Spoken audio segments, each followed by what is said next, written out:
Do you have a hard time wondering if you should even be doing any pantry preparation, seeing that food is so expensive in today's economy? Let's head into our pantry and we're going to be talking about prepping the pantry for the lean times. And I'm here to tell you that our family has learned over and over that we can hardly afford not to prepare. And I'm going to tell you a few reasons why.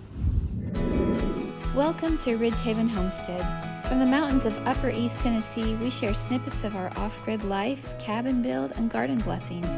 Pour yourself a cup of tea, sit back, and take a peek into our off-grid home and family.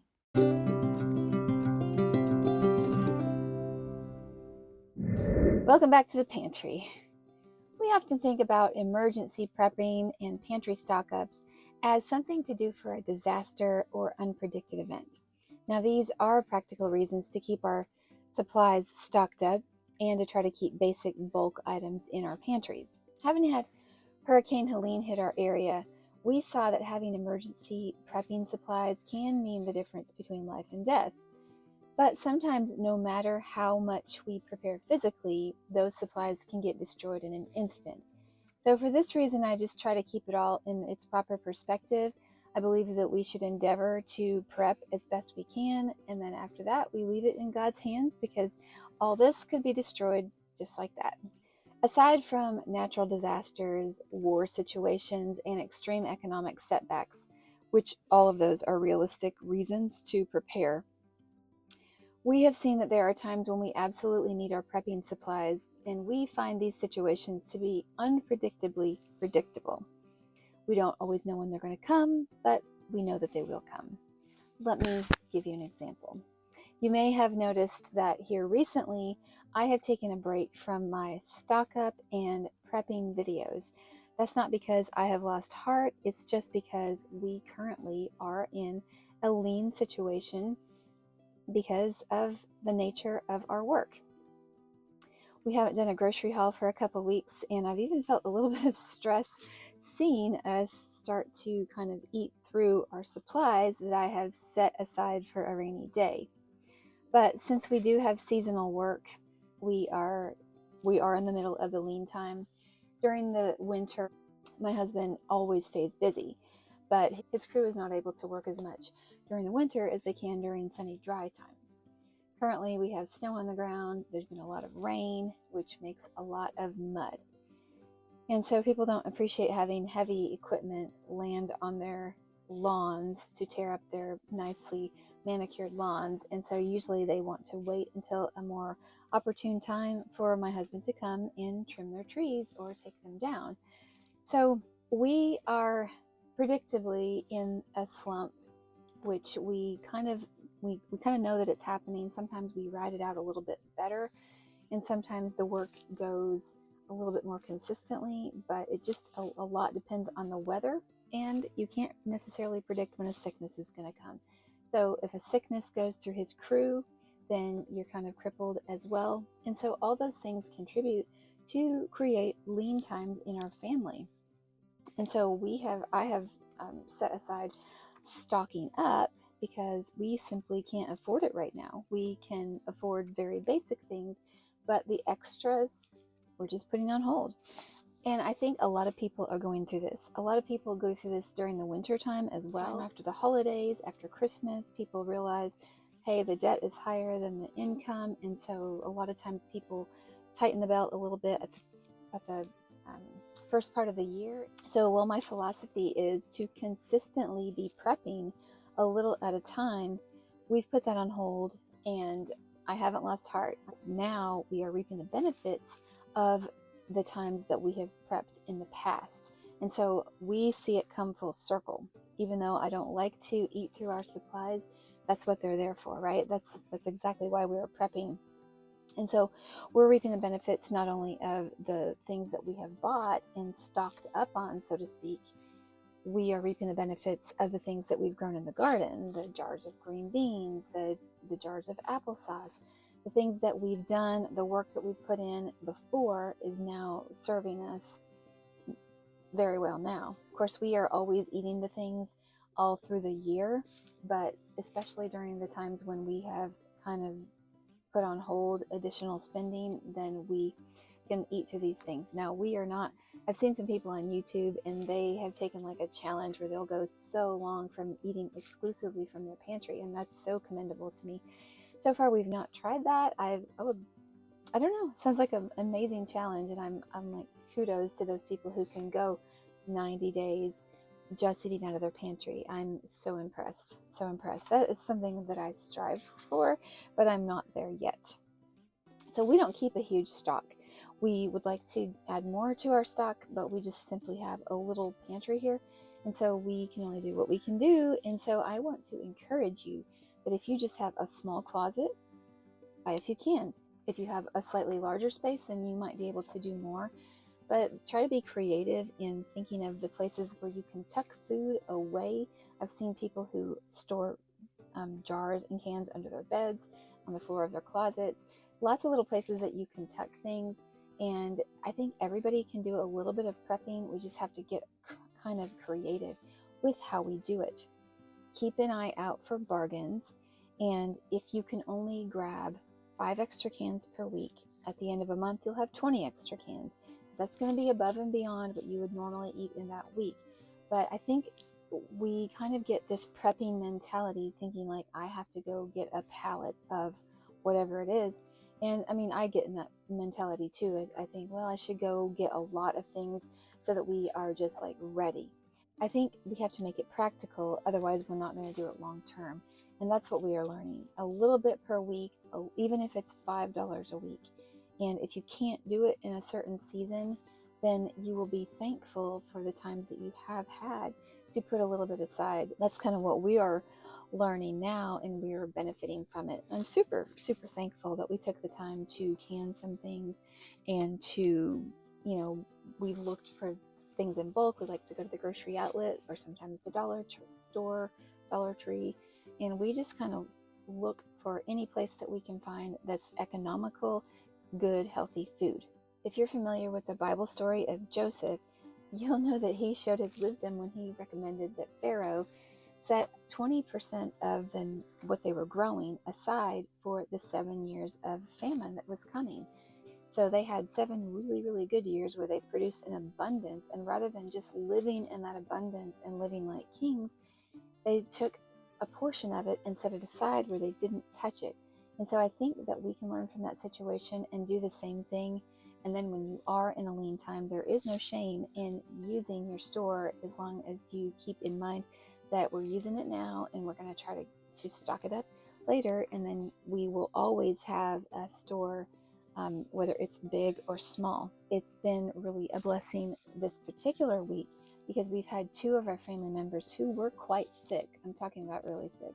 And so I was doing the nursing of my children, and they're big kids, okay? They're big kids, but when anybody gets sick, especially when it's like the flu, it hits really hard, and there are additional things to do. You're trying to make them comfortable, and I did not want to be going out making a grocery run. And so I was really, really thankful that we had things that we could pull from. We had canned, like this soup that I got, this broth. I had no idea if we would even like it. So I only got 2 when I was at the grocery outlet a few weeks ago, or maybe even a month ago. And it's just been sitting on the shelf for the longest time. And after our son was trying to keep anything down, his electrolytes were kind of getting out of balance, and he had just been so long without eating. He wanted something, but he could not stomach something heavy. And so we tried this, and I'm really thankful to say he really loved it. And so the $1 that I spent for this was well worth it.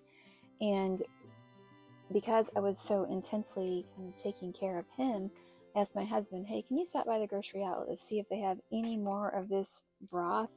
And he did, and don't look in Greenville because he got the last 5, and we've used 2 of them this week. And it's just nice to have them on the shelf for the next time, because now we know it's tasty, it's nourishing, and it's great to have in a pinch. And that's the same thing like this tomato soup that we bought, and I think this was $1 also, a thing at the grocery outlet a little while back.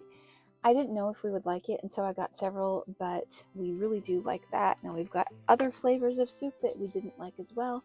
So always keep in mind, get something and try it before you buy a bunch in bulk, because you don't want to have a bunch of stuff on your shelf that you're not going to eat. That takes away room that you could be using for other things, and it also wastes your money. If nobody's going to eat it, then you should not have that. And so we learned the hard way so many times, many times. So anyway, having little simple things like this made it easy for me to focus on taking care of the sick kids, and didn't have to go running around to try to like grab this and grab that. And for instance, I had elderberries. I had dried elderberries on my shelf so that I could quickly put together an immune syrup that we've all been taking to try to kick the bug quicker and try to prevent those of us who haven't gotten it from getting it. And so that kind of opened my eyes as well to see, okay, we have these elderberries, but I don't have echinacea, and so I need to order echinacea so that I will have it the next time. But because of the different things that we had in our household, I could substitute. And so I think it's always good to just always be scanning, always keeping in mind, do we have enough of that? Did we eat a lot of this? Did we use up those supplements? And to keep the principle of 2 is 1 and 1 is none. So if you have 2 of something, then you have a backup. But if you're down to 1, then you probably better go stock it up, because if you really need it and you use it a lot, then you don't want to be left on the last one. That's a principle that we just learned recently. Also, during this last week, we had snow come. Now, the snow oftentimes cuts us off. It has cut us off for like 8 days before, because they just don't plow and salt our roads out here in the country. So oftentimes we get stranded in our home, and if we get stranded in our home, then we have to think about, do we have enough food to eat? Well, because I had a couple of kids who were sick, I didn't want to be going out to the store to buy whatever emergency supplies, the proverbial milk and bread for the snow coming. So we didn't go buy anything. I kind of wished that I had more potatoes at the time, because I had made some potato soup, thinking about our boys being sick, but I used them all. And I was like, well, I guess we'll eat other things. We have plenty of pasta. We have plenty of beans and rice. So it may not be always the things that you would love to have that's in your pantry, but if you've stocked up on basic things, you can almost always put something together. You can use flour and baking powder, and you can make biscuits. You can do beans and rice, so pasta, green beans, applesauce. You can make waffles or pancakes. So if you have basic supplies, and that's what I encourage everybody to do, just have your basic supplies first. And then, because basic supplies, flour, salt, oil, those things are not that expensive. So if we can't afford like your fancy stuff in today's economy, we can still afford basic things. And so learning to cook, having simple things on hand, you're never going to go hungry. And then as soon as you can afford it, try to replenish those things so that you always have a supply. Now, during our slump time, we can put those things together and we can still eat, even though the weather is preventing my husband from getting a lot of work. And to me, that's a great reason to stock up our pantry and to keep it well stocked. Everybody likes to eat. So whether we are in a time of plenty or a time of leanness, we can keep the prepper mentality in mind, and we can do our best to get a few things every time we go to the grocery store. Like I said, a few things every week, $5 a week or $2 a week. There's not a race. There's no comparison. It's not like I'm racing to keep up with somebody else who's been homesteading for a lot longer, and that you're not in a race with me, and you're not in a race with your friends. You're just doing the best you can, and we're doing the best we can to provide for our family, to keep things so that we don't have to be in a pinch all the time. And that's a great reason to start a prepper pantry. So whether you're facing a lean time or in a winter slump, if you've made some consistent preparations for your pantry, you can enjoy dipping into your little stash, because that's what it's for. You can enjoy the fruits of your labors, and you can sit back and say, wow, I'm sure glad I did this. It was a little bit extra money. It was a lot of extra work, especially if you're doing canning. But in the end, having food on your shelves, having food on your table is what's really important. and the other things as well. We prep pantry food items, but we also prep other things that we might need in an emergency. So don't forget the other things like candles and batteries and flashlights. If you do these things, if you start to get your prepper pantry stocked up, then pretty soon you'll look around and you'll say, okay, times may be slow, but we're grateful for what we have, and we know that hard times never last forever. Please tell me, what is your approach to prepping? Do you stock up multiple items all at once? Do you go try to do a little bit every week or every month? Do you spend $10 a month in your prepping? I'm just curious how you approach it. Do you have a prepper mindset, or is that something that you're here to learn about? We can all learn together, and I'm really grateful that you've come. And I believe that if you look at some of my other videos about the philosophy of prepping and basic things that we can all prep in response to a natural disaster coming or any other situation like that, I believe that if you look at some of the videos that I will link in the description, I believe that they'll be helpful to you. Whatever you do, just keep it simple, try to stay consistent, and you'll get there. Until next time, thank you so much for joining me in my pantry. I hope you stay well, stay safe, and may God bless you.